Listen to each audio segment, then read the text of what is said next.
바울은 로마서 6장의 이 중심 주제를요 다시 로마서 7장에 끌고 와서 좀 더 깊이 있게 설명하고 있습니다. 그것은요, 믿음으로 구원받는 자가 계속해서 죄 가운데 머물 수 있는가라는 주제였죠. 여기에 대해 바울은 다음과 같이 답변했는데, 다 함께 로마서 6장 15절을 읽겠습니다. 로마서 6장 15절입니다. 시작. 그런즉 어찌하리요? 우리가 법 아래 있지 아니하고 은혜 아래에 있으니 죄를 지으리요? 그럴 수 없느니라. 무엇입니까? 그럴 수 없다라는 것이죠. 왜입니까? 로마서 6장 17절 18절의 말씀처럼요, 우리가 본래 죄의 종이었지만 믿음으로 죄로부터 해방되어서 의의 종이 되었기 때문이다 라는 겁니다. 한마디로 뭐예요? 우리의 소속과 신분이 달라졌기 때문에 예전에는 죄의 명령에 끌려다니며 살았지만 이제는 하나님의 뜻과 의를 따라 살아가는 존재가 되었다라는 겁니다. 이러한 내용을 바울은요, 혼인법을 비유로 들면서 계속해서 설명해 가고 있는데요, 로마서 7장 1절로부터 4절까지의 말씀처럼 결혼한 여자는 남편이 살아있는 동안에는 그 남편에게 매여 있지만 남편이 죽으면 어떻게 됩니까? 그 관계에서 법적으로 벗어나 자유롭게 되는 것처럼, 이처럼 죄 가운데 살았던 우리는 믿음 안에서 주님이 주시는 은혜로 죄에서 해방되었기 때문에 더 이상은 죄 가운데 머물 수 없다라는 겁니다. 여러분, 그러나 오해는 하지 마시길 바랍니다. 우리 저번 시간에도 말씀드렸어요. 우리가 믿음 안에 거한다고 해서 죄를 전혀 짓지 않는다는 말이 아닙니다. 이전에는 우리가 죄의 지배 아래에 있었고 죄가 시키는 대로 끌려다니는 삶을 살았지만요, 이제는 죄에 끌려다니는 사람이 아니라 어떻게 된 겁니까? 죄를 다스리고 죄를 거절할 수 있는 존재로 바뀌게 되었다라는 겁니다. 예전에는 그게 안 됐어요. 마귀의 종이었고 죄의 종이었기 때문에 주인이 시키는 대로 끌려다녀야 되는 거예요. 분노하라면 분노해야 됐고, 우울하라면 우울해야 됐고, 낙심하라면 낙심해야 됐고, 여기에 그냥 여지없이 끌려가는 겁니다.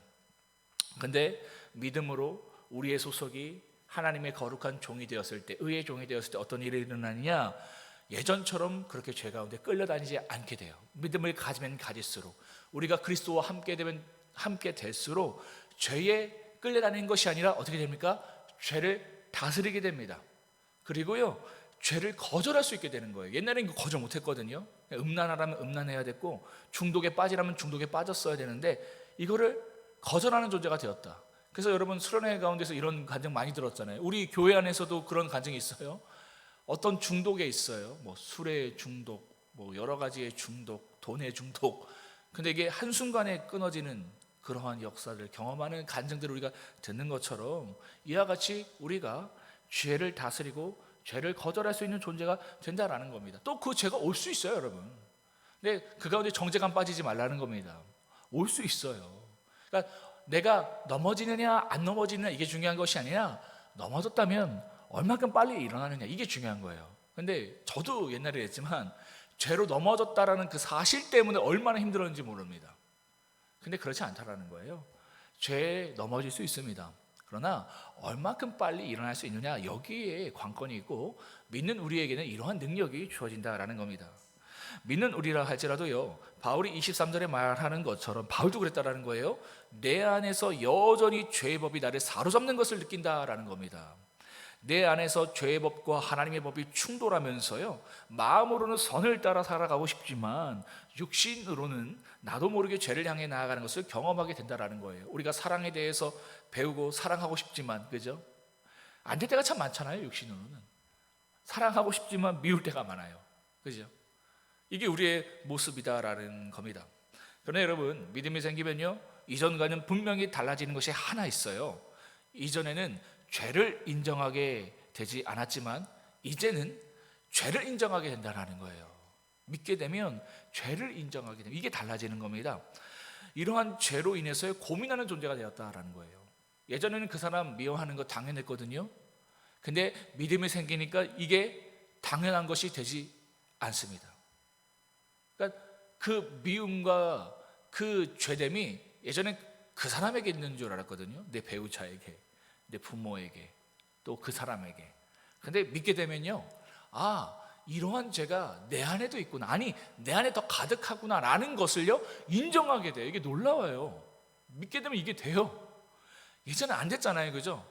그래서 늘 남을 탓하고 분노하고 원망하고 살았던 내가요, 믿음으로 말미암아 이젠 그 죄를 인정하게 돼요. 아, 예수 그리스도께서 이런 나를 위해서 죽어주셨는데 나는 왜 저 사람이 용서가 안 되지? 그죠? 만달란트의 은혜를 내가 받았는데 왜 나는 나에게 100데나리온 빚진 자를 용납하지 못하지? 그런 나 때문에 고민하게 되는 거예요. 예전에 그런 고민 전혀 안 했거든요. 근데 우리가 은혜를 경험하고 믿음이 생기면 반드시 이러한 모습이 나타난다는 거예요. 죄를 인정하고 죄를 고민하는 존재가 된다. 믿음이 없을 때는요, 절대 죄를 죄라고 인정하지 않습니다. 그러니까 교회를 다녀도, 그러니까 종교 생활을 하고 그 안에 믿음이 없으면요, 죄를 죄로 인정하지 않아요. 죄를 숨기기 바쁘고요, 죄를 합리화하기 바쁩니다. 그런데 믿음이 생기면 어떻게 되는 겁니까? 나의 죄를 인정하게 된다는 거예요. 그 죄 때문에 마음이 아프다라는 겁니다. 그리고 그 죄의 문제를 끌어안고요, 다음과 같이 주님께 고백하며 나아가는 겁니다. 주님, 이 죄의 사슬을 끊을 수 있는 분은 오직 주님뿐입니다. 주님의 은혜가 아니면 나는 이 죄를 이길 수 없습니다. 이 고백을 하며 나아가는 것, 이것이 바로 믿음 있는 사람의 모습이다라는 것이죠. 여러분은 어떠십니까? 죄에 대해서 민감하십니까? 어제보다 오늘이 더 민감해야 되고요, 오늘보다 내일이 더 민감해져야 한다라는 겁니다. 어느 자리까지 가야 돼요? 내가 죄인 중에 괴수다라는 그 바울의 고백의 자리까지 가야 한다라는 것이죠. 말씀을 통해서, 또한 삶의 내용을 통해서 하나님께서 드러내시고 계신 나의 죄를 직면하고 인정하고 주님께 나와 그 죄를 해결받기 위해서 여러분 오늘도 몸부림치고 계십니까? 그렇다면 여러분들은요, 제대로 된 믿음의 길을 걷고 있는 것이다 라는 겁니다. 다음으로 바울은요, 앞장들에서 다뤘던 율법의 역할에 대한 논쟁을요 다시 한번 이 병증학적으로 설명해 가는데요, 오늘 본문의 구절을 하나하나 읽으면서 그 내용을 분석하고 해석하기에는 여러분 이 새벽 시간이 정말 부족해요. 정말 이 바울이 얼마나 이 7장을 이따가 읽어보시면 알겠지만 말을 막 너무 많이 꼬았어요. 그래서 이 구절구절이 어떤 의미를 다 가졌는지 이걸 해석하기도 바쁩니다, 사실은. 그래서 오늘 7장은 사실은 한 절 두 절을 가지고 이 새벽 시간을 다루어도 좀 무방한 거예요. 근데 이거를 한 장을 다루려고 하니까 이게 너무 어렵거든요. 그래서 제가 지금 핵심만 찍고 나가는 겁니다. 이 바울이 이 7장에서 율법의 역할에 대해서 계속적으로 얘기하고 있는데, 여러분 우리가 계속적으로 살펴봤던 것처럼 하나님께서 이스라엘 백성들에게 율법이 주신 이유가 뭐라고 했습니까? 이거 자리해야 하는 겁니다. 하나님께서 왜 이스라엘 백성들에게 율법을 주셨어요? 율법의 역할이 뭡니까? 7절의 말씀처럼 죄의 기준을 알려주셔서요, 죄를 죄로 알게 하시기 위해서다라는 겁니다. 죄 때문에 양심이 다 망가져 버렸거든요. 그래서 죄를 따라 살아가도 괜찮았습니다. 근데 하나님께서 율법을 주셔서 죄의 기준을 알려주신 거예요. 그거 죄다. 그리고 뭐예요? 13절의 말처럼 죄로 심히 더 죄를 되게 하시기 위해서, 그러니까 결국은 우리가 죄인됨을 알게 하시기 위해서 이처럼 이스라엘 백성들에게 율법을 주셨다라는 겁니다. 그렇다면 여러분, 율법이 우리의 죄를 드러내기 때문에 7절의 말씀처럼 율법이 죄가 아니냐, 다른 말로 뭐냐면 율법은 나쁜 것 아니냐라는 질문이 들 수 있잖아요, 그죠? 그런 질문이 실제로 있었어요. 바울이 율법을 통해서 하나님께서 너의 의를 드러내라고, 율법을 지켜서 너의 의를 증명하라고, 그래서 너는 구원받기 합당해, 이것을 하나님께서 원하시는 것이 아니라 그 율법을 통해서 너가 죄인임을 드러내기를 원하신다, 그래서 하나님께 나와서 무릎 꿇기를 원하신다라는 이런 말이 오늘 어떻게 적용되겠습니까? 여러분들에게 하나님께 직분을 주시고 사역을 주세요. 그 사역을 통해서 네가 얼마나 신실한가를 드러내기 위해서 하나님께서 주신 것이 아니라 그 직분과 그 사역을 통해서 너가 얼마큼 안 되는 존재인 것을 알아서 하나님 앞에 무릎 꿇기 위해서 주셨다라는 겁니다. 제가 목사예요. 제가 거룩하기 때문에 이 자리에 온 거 아닙니다. 이 자리를 통해서 저의 거룩함을 드러내려고 하나님께서 이 자리 주신 거 아니에요. 목사라는 이 직분을 통해서 제가 여러분들보다 더욱더 죄인인 것을 깨닫는 거예요. 제가 사랑을 얘기합니다. 섬김을 얘기합니다. 여러분들 앞에서 말하잖아요. 먼저 잔 자로서. 근데 제 안에 괴리가 너무나 많아요. 저 그렇지 않거든요. 그 가운데 제가 터져나가는 건 뭐냐면 신음이에요. 신음. 둘 중 하나지 않겠습니까? 외식과 위선으로 가던가, 그런 척 하던가, 신령한 척 하던가, 내가 영적 권위가 있는 것처럼 나를 꾸며대던가, 아니면 하나님 앞에 무릎 꿇던가, 비명을 지르면서 하나님, 저 이거 하나님께서 시키셔서 저 이거 선포해야 되는데 저 이거 안 됩니다. 죄인 중에 계수가 저입니다. 이게 절로 터져 나오거든요. 그러니까 이런 내용을 통해서 결국 뭘 주시길 원하는 거예요? 은혜를 주시길 원하는 거예요. 많은 영혼들을 구원하시기 이전에 목사인 제가 하나님의 은혜를 누리게 하는 것, 그래서 그 은혜가 그냥 흘러가는 겁니다. 여러분들에게. 이게 목회가 되는 거고 교회가 되는 거거든요. 이걸 목적하시는 것이다 라는 것이죠. 그런데 이런 내용을 들으면서 이런 생각을 하는 사람이 있다는 거예요. 율법을 통해서 나의 죄됨이 드러난다면 율법이 나쁜 것 아니냐? 그리고 그 율법을 주신 그 하나님도 나쁜 분 아니냐? 라는 질문을 가지게 됐다라는 겁니다. 그리고 그것을 가지고 바울을 공격하는 이들이 있었다라는 것이죠. 여러분, 그 엑스레이 기계가 우리를 이렇게 찍잖아요. 그리고는 우리의 질병을 드러내지 않습니까? 그럼 엑스레이 기계가 나쁜 겁니까? 엑스레이 그 기계가 우리에게 병을 주는 겁니까? 아니, 그러니까 이렇게 접근하는 거예요. 그 엑스레이가 나빠. 심지어는 뭐라고요? 그 엑스레이를 내가 찍었더니 암이 생겼어. 원래 암이 있는 것을 엑스레이를 찍어갖고 지금 드러낸 거거든요. 근데 심지어 어떤 말까지 한다고요? 엑스레이를 내가 찍었더니만 그것 때문에 암이 생겼어. 그러니까 이런 접근이 똑같은 거예요. 여러분, 그 의사가 제가 어제 말씀드렸던 것처럼 환자의 환부를 드러낸다면 여러분, 그게 나쁜 의사입니까? 아니잖아요. 우리를 치유하기 위해서 드러내기 때문에 의사는 나쁜 것이 아닙니다. 그러니까 바울도 그 얘기를 지금 하고 있는 거예요. 그렇지 않다. 12절 말씀처럼 율법은 나쁜 것이 아니다. 우리의 죄를 드러낸다고 해서 나쁜 것이 아니다. 율법은 거룩하고 의로우며 선하다라고 말하고 있는 겁니다. 왜입니까? 이처럼 우리의 죄가 드러나야지만 우리가 죄인임을 깨닫고요, 이러한 죄의 문제를 가지고 결국 누구에게 나가게 되어 있습니까? 우리의 모든 죄를 해결해 주실 그분, 그 주님께 나아가 죄사함의 은혜, 구원의 은혜, 치유와 회복의 은혜를 구하고 그 은혜를 우리가 경험하고 누릴 수 있기 때문에 율법은요, 나쁜 것이 아니라 선한 것이다 라고 말하고 있는 겁니다. 그렇다면 여러분, 이 말씀을 우리에게 한번 적용해 보자고요. 하나님께서 우리에게 말씀을 주시는 가장 큰 목적이 무엇입니까? 우리로 죄인임을 깨닫게 하시려고 우리에게 말씀을 주시고 계신 겁니다. 그런데요, 우리는 말씀을 접할 때 어떤 목적을 가지고 말씀을 접합니까? 말씀을 통해서 위로와 격려를 받기 위해서, 말씀을 통해서 삶의 지혜를 얻고 그로 인해서 어떻게 하면 세상에서 잘 되고 성공할 수 있을까? 어떻게 하면 세상에서 행복할 수 있을까? 이것을 목적하면서 말씀을 대할 때가 많다라는 겁니다. 우리는 하나님이 목적하시는 것처럼요, 말씀을 통해서 나의 죄를 직면하고 그것을 통해서 내가 죄인이라는 것, 나에게 답이 없고 소망이 없다라는 것을 목적하면서 말씀을 접하지 않습니다. 물론 하나님은 우리에게 위로도 해주시고요, 지혜도 주십니다. 하지만 그것이 말씀의 본질적이고도 궁극적인 목적이 아니라는 거예요. 하나님은요, 말씀을 통해서 내 죄를 보게 하시고요, 내 안에 답이 없다라는 것을 깨닫게 하시고, 그래서 오직 예수 그리스도만이 유일한 길이심을 알게 하시려는 겁니다. 여러분, 그런데 놀라운 것은요, 진짜 위로와 진짜 소망은 바로 그 지점에서 시작된다라는 겁니다. 말씀을 통해 내 죄를 깨닫고 그 죄를 가지고 예수님 앞에 나아갈 때에 비로소 우리는요, 참된 위로와 회복, 그리고 생명과 소망을 누리게 된다라는 겁니다. 여러분, 우리의 진짜 소망은 무엇입니까? 이 로마서 보면 바울이 소망 얘기하거든요.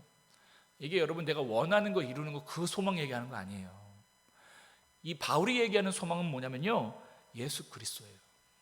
여러분, 예수 그리스도가 소망입니다.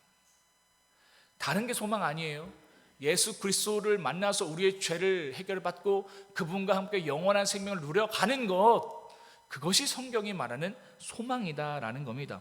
그리고 성경이 말하는 위로다라는 거예요. 이 소망과 위로, 치유와 회복, 이 모든 것은 결국 누구 안에 있는 겁니까? 예수님 안에 있는 것입니다. 그래서 그분과 함께 살아갈 때 이 모든 것이 나에게 주어지는 거예요. 진짜 소망이 주어지는 거예요. 그렇다면 여러분, 예수가 소망이라면 우리가 그 소망 안에 어떻게 거할 수 있습니까? 우리가 주님 안에 어떻게 거할 수 있습니까? 그것은요, 내 안에 있는 죄라는 어둠을 발견하고 인정하고요, 빛 대신 주님께 나아가 그분의 은혜를 구할 때 우리는요, 그 소망 대신 주님 안에 거할 수 있다라는 것이죠. 이게 소망이다라는 겁니다. 이게 위로다라는 겁니다. 우리랑 다르죠? 우린 내가 원하는 것, 내가 듣고 싶은 것, 그걸 소망하고 그것을 위로 삼고 나가는데 주님이 원하시는 그게 아니라는 거예요. 말씀을 통해서 나의 죄됨을 드러내서 결국은 그 어둠으로부터 날 빼내서 진정한 생명, 진정한 빛 가운데 우리가 거하기를 원하시는 것, 이것이 하나님께서 우리에게 주시고자 하는 소망과 위로다라는 겁니다. 그러니까 이것을 잘못 이해하시는 분들은 이 말씀이 우리를 이제 수술대 위에 올려놓는 거예요, 그죠? 그리고 이제 우리를 들춰내는 겁니다. 근데 이게 안 되는 거예요. 이게 싫은 거예요. 그래서 그 말씀 가운데 나를 드러내지 못합니다. 그래서 내가 원하는 거 아니라고 하면서 떠나버리죠. 그러면 안 된다라는 겁니다. 사랑하는 성도 여러분, 내 안에 죄가 보이고요, 죄가 찔림으로 다가온다면 그건 여러분 은혜입니다. 하나님께서요, 여러분들에게 그런 은혜의 기회를 지금 주고 계신 거예요. 주님의 은혜 앞으로 나오라는 초청의 사인입니다. 우리 덕범교회 성도님들 보면 한 분 한 분 스토리를 들으면 너무 재밌어요. 그러니까 하나님께서 정말 놀라운 섭리로 우리 이 덕범교회를 불러주심 믿거든요. 이곳에서 하나님의 말씀을 우리 듣게 하시잖아요, 그죠? 여러분들에게 은혜를 주시고 계시는 거라 전 생각합니다. 엄청난 기회를 주고 계신 것이라고 생각 들어요. 여러분, 오늘도요, 이런 말씀을 통해서 내 안에 있는 죄를 정직하게 직면하고요, 그 죄를 이끌어 안고 예수님 앞에 나아오시기를 바랍니다. 그 자리에서요, 주님은 여러분을 결코 외면하지 않으십니다. 정죄하지 않으세요. 그 자리에서 참된 생명과 소망과 위로, 회복과 평안을 허락하실 것입니다. 그 은혜가 저와 여러분들에게 있기를 주님의 이름으로 축복합니다. 다 함께 로마서 7장을 합독하도록 하시겠습니다. 이 7장을 읽으면 진짜 어려우실 거예요. 그래서 될 수 있으시면 핸드폰 어플이나 이런 걸로 쉬운 성경으로도 한번 읽어보시고 계속 좀 읽어보셔요. 근데 어쨌든 결국 말하는 것은 제가 오늘 얘기한 이 요지입니다. 그러니까 이것을 말을 막 이렇게 바꿔서 다른 개념으로 설명하는데 여러분들 이걸 생각하시면서 잘 읽으시길 바래요. 함께 읽겠습니다. 시작. 형제들아, 내가 법 아는 자들에게 말하노니 너희는 그 법이 사람이 살 동안만 그를 주관하는 줄을 알지 못하느냐. 남편 있는 여인이 그 남편 생전에는 법으로 그에게 매인바 되나 만일 그 남편이 죽으면 남편의 법에서 벗어나느니라. 그러므로 말이 그 남편 생전에 다른 남자에게 가면 음녀라. 그러나 만일 남편이 죽으면 그 법에서 자유롭게 되나니 다른 남자에게 갈지라도 음녀가 되지 아니하느니라. 그러므로 내 형제들아, 너희도 그리스도의 몸으로 말미암아 율법에 대하여 죽음을 당하였으니 이는 다르니 곧 죽은 자 가운데서 살아나신 이에게 가서 우리가 하나님을 위하여 열매를 맺게 하려 함이라. 우리가 육신에 있을 때에는 율법으로 말미암는 죄의 정욕이 우리 지체 중에 역사하여 우리로 사망을 위하여 열매를 맺게 하였더니 이제는 우리가 얽매였던 것에 대하여 죽었으므로 율법에서 벗어났으니 이러므로 우리가 영의 새로운 것으로 섬길 것이요 율법 조문의 묵은 것으로 아니할지니라. 그런즉 우리가 무슨 말하리요? 율법이 죄냐? 그럴 수 없느니라. 율법으로 말미암지 않고는 내가 죄를 알지 못하였으니 곧 율법이 탐내지 말라 하지 아니하였더라면 내가 탐심을 알지 못하였으리라. 그러나 죄가 기회를 타서 계명으로 말미암아 내 속에서 온갖 탐심을 이루었나니 이는 율법이 없으면 죄가 죽은 것임이라. 전에 율법을 깨닫지 못했을 때에는 내가 살았더니 계명의 이름에 죄는 살아나고 나는 죽었도다. 생명에 이르게 할 그 계명이 내게 대하여 도리어 사망에 이르게 하는 것이 되었도다. 죄가 기회를 타서 계명으로 말미암아 나를 속이고 그것으로 나를 죽였는지라. 이로보건대 율법은 거룩하고 계명도 거룩하고 의로우며 선하도다. 그런즉 선한 것이 내게 사망이 되었느냐? 그럴 수 없느니라. 오직 죄가 죄로 드러나기 위하여 선한 것으로 말미암아 나를 죽게 만들었으니 이는 계명으로 말미암아 죄로 심히 죄되게 하려 함이라. 우리가 율법은 신령한 줄 알거니와 나는 육신에 속하여 죄 아래에 팔렸도다. 내가 행하는 것을 내가 알지 못하노니 곧 내가 원하는 것은 행하지 아니하고 도리어 미워하는 것을 행함이라. 만일 내가 원하지 아니하는 그것을 행하면 내가 이로써 율법이 선한 것을 시인하노니 이제는 그것을 행하는 자가 내가 아니요 내 속에 거하는 죄니라. 내 속 곧 내 육신에 선한 것이 거하지 아니하는 줄을 아노니 원함은 내게 있으나 선을 행하는 것이 없노라. 내가 원하는 바 선은 행하지 아니하고 도리어 원하지 아니하는 바 악을 행하는도다. 만일 내가 원하지 아니하는 그것을 하면 이를 행하는 자는 내가 아니요 내 속에 거하는 죄니라. 그러므로 내가 한 법을 깨달았노니 곧 선을 행하기 원하는 나에게 악이 함께 있는 것이로다. 내 속사람으로는 하나님의 법을 즐거워하되 내 지체 속에서 한 다른 법이 내 마음의 법과 싸워 내 지체 속에 있는 죄의 법으로 나를 사로잡는 것을 보는도다. 오호라, 나는 곤고한 사람이로다. 이 사망의 몸에서 누가 나를 건져내랴. 우리 주 예수 그리스도로 말미암아 하나님께 감사하리로다. 그런즉 내 자신이 마음으로는 하나님의 법을, 육신으로는 죄의 법을 섬기노라.